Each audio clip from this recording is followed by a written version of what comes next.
Sales is the most lucrative skill in the world, period. The problem is most sales advice out there today is outdated, cheesy, and can even keep you from getting the deals that can make all the difference in your career. This is the No BS Sales School, a podcast for entrepreneurs and salespeople who want to master the skill of selling without all the BS.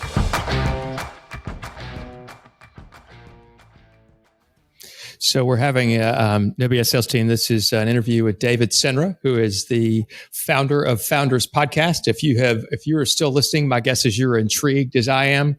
This is the first half of the show. We're going to continue, but go put Founders Podcast on your must listen list.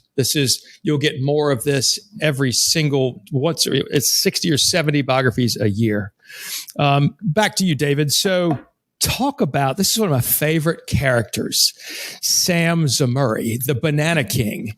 Let's talk about somebody who has unbelievable ambition and drive enough to want to try to, I'm not sure if he succeeded or not, overthrow a freaking country. No, he's Tell the story. Tell a bit about the ambition and drive of Sam Zemurray.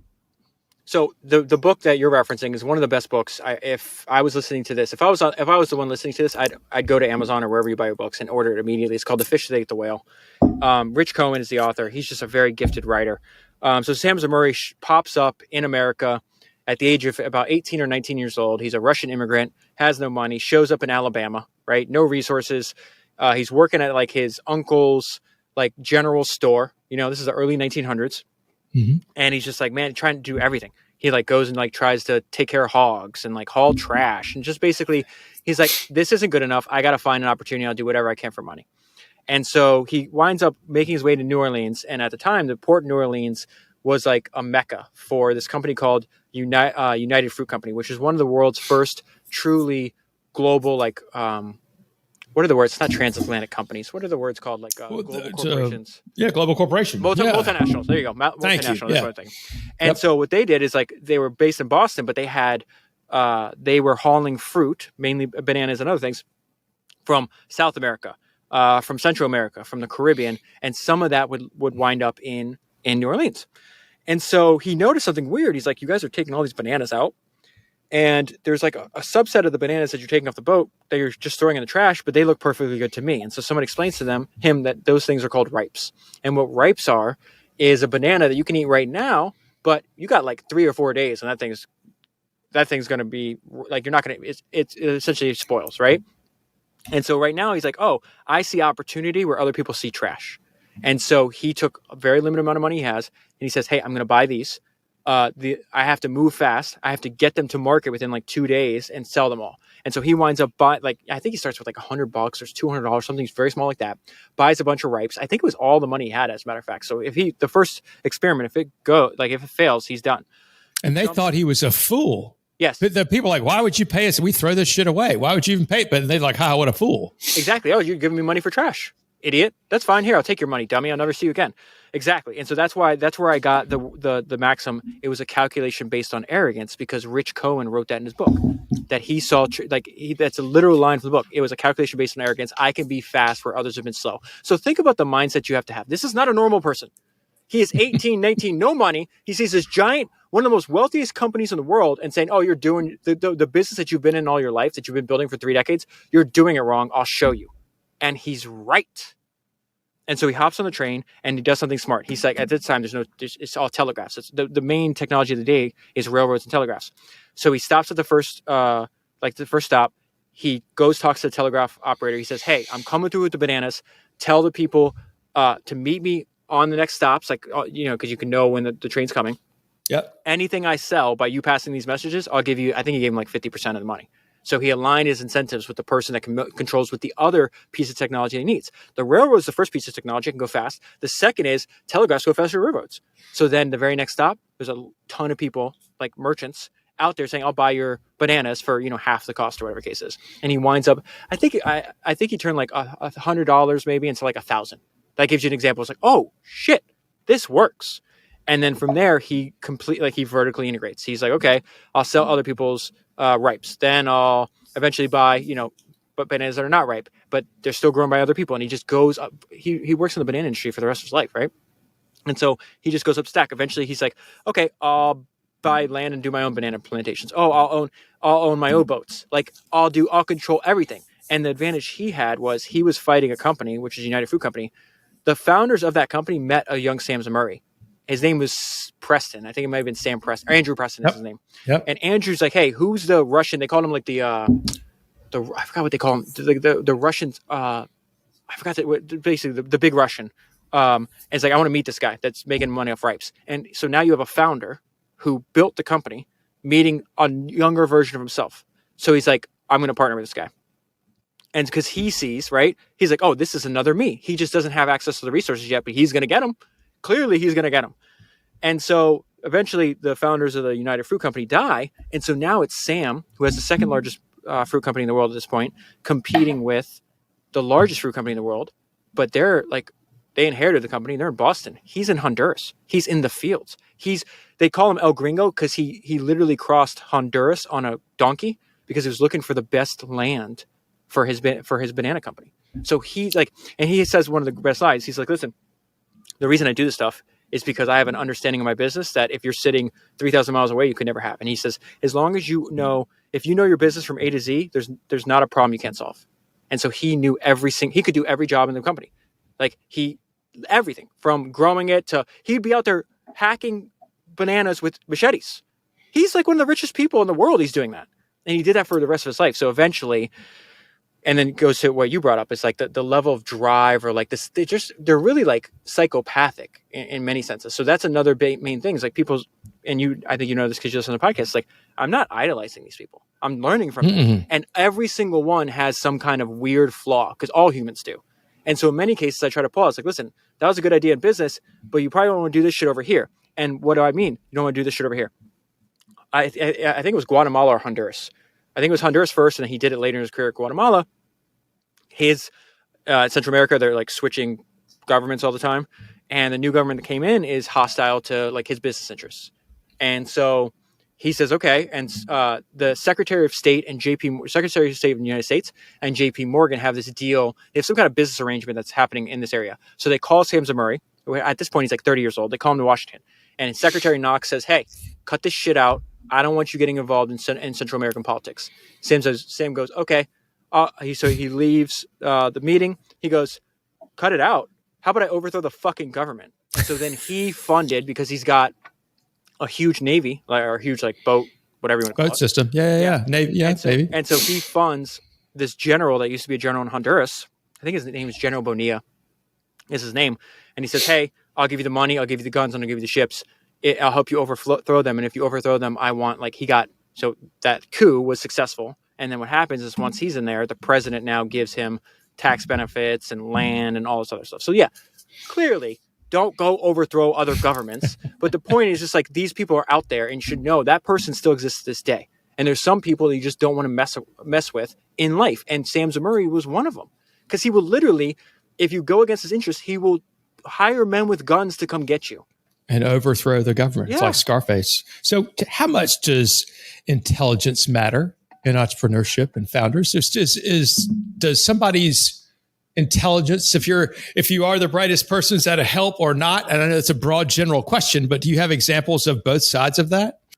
Intelligence benefits, but what I would say is I think people mistake the need for general intelligence. Like Sam Zemurray may not have been generally intelligent, but he was the most intelligent person in the world in the banana industry. So that's where like I try to narrow. I think one benefit you can have and one smart thing to do is just like keep narrowing your focus until you know more about that subject than any person in the world. There's a fantastic talk on YouTube, which I think is the best talk on YouTube for entrepreneurs. This guy named Bill Gurley. He's a billionaire investor, and he has this YouTube. If you enter into YouTube search, it's called Running Down a Dream. Bill Gurley. His last name is Gurley. And he makes the point that like you have no excuse to be there is no excuse in the age of internet not to be the most knowledgeable person in the world in whatever that you're trying to work on. And so that had a huge effect on me, where I was like, okay, there's a ton of other people that have podcasts in the entrepreneurship space and the business space, right? There's a ton of other people that have read hundreds of biographies. It's like, but there's probably only one person in the world that has read as many biographies as me and has a podcast about it. right? And so I kept narrowing the focus where it's like, I will be, and I'm willing to work 7 days a week, and I have worked 7 days a week every day for 4 years. I will be the most knowledgeable person on the history of entrepreneurship in the world. That does not mean the smartest. And Bill makes that point. He's like, he's not talking about general intelligence. He's like, literally, you have the ability to collect more information than other people. That's just work. That's not intelligence. Mm-hmm. Now, some level of intelligence, like, how the hell do I remember this stuff? Like, I don't have, I don't know what question you're going to ask me. I just have to react. And then hopefully my brain comes up with, oh shit, the fact that I read and then reread my highlights every day helps me. Well, let me talk about that. Cause one of the things I wanted to ask you about was I heard you, on a podcast I listened to yesterday, talk about why people are like, gosh, you must have a photographic memory, but you said, hell no, this is my process for getting a podcast out. Will you share that with my audience? Yeah. So there's a book that I read like last year that fundamentally changed my life. Cause I've been like trying to work hard, or say I work hard, or like, this is important to me, but actions express priority. And I think like, it doesn't matter what people say that it's important to them. Just look at how they spend their time. Because that is truly what's important to you. These stories that we tell us is like, there's just narratives that we make up to placate ourselves, right? And so when I read a 700-page biography of Michael Jordan called Michael Jordan: The Life, that book changed my life because Michael talks about all he does is keep repeating how important practice is to him, right? This is like, it's very likely that Michael Jordan was better at his job than any other person has been as good as, like, he was better at his job than anybody else has been as good at their job, right? Like, in the history of the world, right? Yes. And so his point is just like, I'm a practice player. I believe in practice. I'd rather miss a game than miss practice. And he's not missing many games anyways, right? And so there's a great story he tells where he's like, shows up to the dream team in '92 Olympics. And he's like, I'm showing up. Really didn't want to go to the Olympics this year. I'm tired. I've been winning championships, playing like crazy. But he's like, I want to see, these are the best of the best. So it's like, there's 12 players. These are supposed to be the 12 best players in the world. I want to see their practice habits because we're not on the same team. So I don't know what they do. And he said a line that changed my life. And he says he realized that his practice habits, even at that level, were so much greater than the second best person, right? And he said that they're deceiving themselves about what the game requires. And so I was like, okay, so there is work that you do in your normal workday. But then just like that's like him, his work, what he gets paid for is the games. He doesn't get paid for practice. But the practice makes his actual work better. So what is that version for me? So I wake up. I have and everybody's like, they think it's like some kind of like I keep things as simple as possible. I wake up, I try to work out for an hour, take care of my health, right? Then I read for, let's say, 3 to 4 hours. Then I'll spend time with my wife or kid, maybe go to lunch, or my little son that's not in school, whatever, do something like that. And then I have this app called Readwise. And what Readwise is, it's an app, it's like a reading technology company that they try to help you remember the stuff you read. Because think about how many books you've read in your life. And like, we probably forgot 90% of it within like 2 years. And so 99. Exactly. So I had a bunch of highlights. So when I'm reading a book, I take highlights and then I write down notes, right? And then I transfer those highlights and the notes of whatever I thought at that time into Readwise. I've been doing this for years. And as a result, now I have this gigantic database where I have 20,000 highlights. And so in the afternoon, I pull out the Readwise app on my phone and I pull out I'm pulling it up right now while we talk. So I pull up, when you open the iPhone app, you go to review. And they have a daily review where, it'll pull out like 15 highlights or 10. You can choose how many highlights you want to see. Just random. It's completely serendipitous. But the best feature is the highlights feed. The highlights feed, I click on that, and now it looks like a Twitter feed, but all it is like past books and highlights I've done. So then I just reread that. And I might do an hour, might 3 hours. I don't know I don't know what time. And it's just, so like the first thing that pops up here, Fortune's Formula is the book. That was like episode like 9. I don't have it in front of me. Probably episode 91, 92 of Founders. I haven't read that book in 3 years, 2.5 years. But now there's a little highlight. It's the size of a tweet. Then it's Creativity Inc. Then it's the biography of James J. Hill. James J. Hill is the guy that made the first profitable railroad in the United States. I learned about him because Charlie Munger and Warren Buffett talk about in their shareholder letters, in their books, in their interviews, the operators that they admire, the people they read books about in past history. They said James J. Hill is one of our favorite operators. When I heard them say that, what do? Well, I just got done saying I have to have the world's best podcast on the history of entrepreneurship. So then if Warren Buffett and Charlie Munger, who are admired by a ton of people, say, this is who I studied, it is my fucking obligation to go chase down these books and read it. So I made a podcast on him. So it's James J. Hill. Then it's the man behind the microchip. Who's that? That's Bob Noyce, founder of Intel. Then it's Insisting on the Impossible. That's Edwin Land, founder of Polaroid. King of Madison Avenue. That's a biography of David Ogilvy. This is Enzo Ferrari. It's the longest book I ever read for the podcast. It's 1,000 pages. It's like a brick, man. Chuck Yeager, who was Michael Ovitz. It just goes on and on and on and on. Yeah. And so you're reminded of all those same things. So then when somebody says, hey, David, I want to talk to you, or hey, David, I want to interview you, it's just like, hey, like, what do you want to talk about? I'm perpetually prepared. I'm up to my eyeballs in this shit every day. I can talk about whatever you want, anytime you want. Because not only does it make the podcast better, right? Because you've heard, like, as the episodes go on, I keep drawing back past, like, it's amazing. It compounds, right? But not only that, it's just like, I do that because I want my product to be the best. But two, it's like, everybody's like, hey, why are you doing this? Like, are you going to try to start the next Apple? It's like, no. Like, and they're like, what are you training for? I'm like, I'm training for life. I'm trying to reverse engineer how to have a great life. Because what's terrifying to me is the fact that how many times on the podcast I get to the end of a book, right? And there's people that have had billions of dollars and they're like, my life sucked. I would do it differently. I chased too much money. I missed my kids growing up. I destroyed my marriage with my wife. I didn't take care of my health. I didn't have any fun. Like, it's very likely that we're poor predictors of what actually makes us happy. And so when I'm reading books, I'm like, okay, I want to take the good ideas, but maybe more importantly than their good ideas are avoiding the bad ones, avoiding the mistakes and why is that important? Because every single person that we study on Founders Podcast is at the top of their field. These are extremely intelligent, driven people, more likely, I operate with the assumption that they are smarter and more driven than I am. And if that guy or that woman made the mistake, what is the chance that I won't? It is arrogant to think that I won't. So I need to know what they did and what they regretted. So then I work backwards and I avoid that. David, I have just am blown away. It's so cool to talk to you in person. It's really fun. And OBS sales team, I hope you have learned a lot, and I hope you've already subscribed to the Founders Podcast. David, can I tell you what I've learned again about 50 million things today? A couple of them are that actions express priority. I think that says that little maxim is so important, and it's so damn true. And also the importance of practice, that we have to spend our time. If during the day is the game, then we need to spend our time outside of that getting better. If our desire is to be the best in the world, and why the hell not?